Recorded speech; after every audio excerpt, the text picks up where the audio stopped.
Alright, here we go looking at a couple of these systems of nonlinear equations. Okay, so we're talking about graphs of curves and trying to find the points of intersection.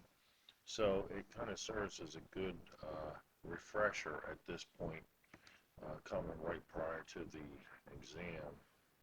So, it forces us to go back and review our graphing skills, okay, and our equation solving skills, so not a bad thing, okay. So the emphasis is going to be trying to remember our graphs and depend on our graphs to determine the number of points of intersection, and then our equation solving skills to determine the points of intersection.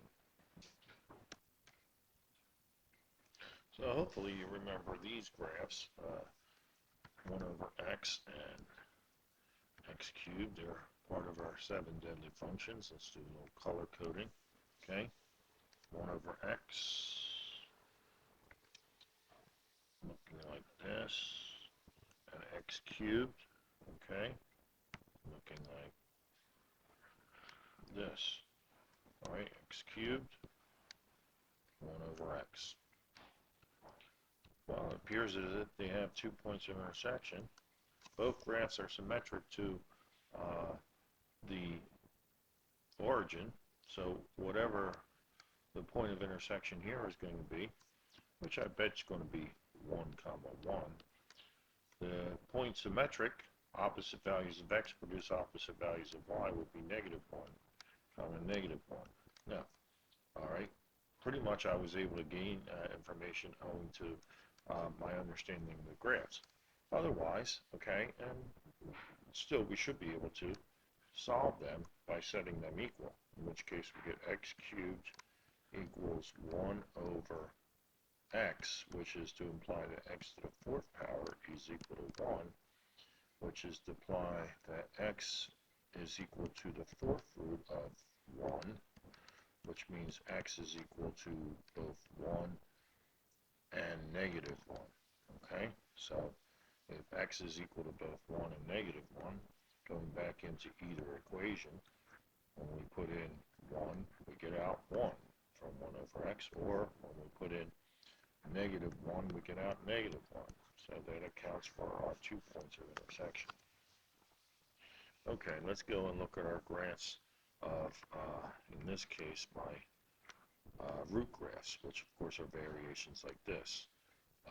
So this first graph is a shift, okay, of my graph, which if you don't remember, okay, it says x minus 2 must be greater than 0, because we can't take the root of a negative, so x must be greater than 2, which is forcing my graph to look from 2 on out. So here's 2.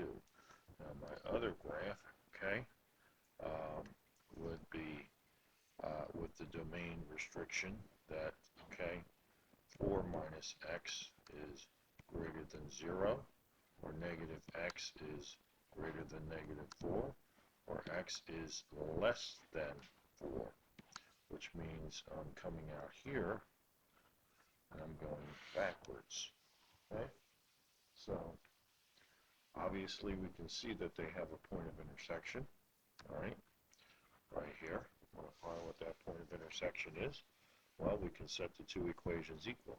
So let us proceed on that.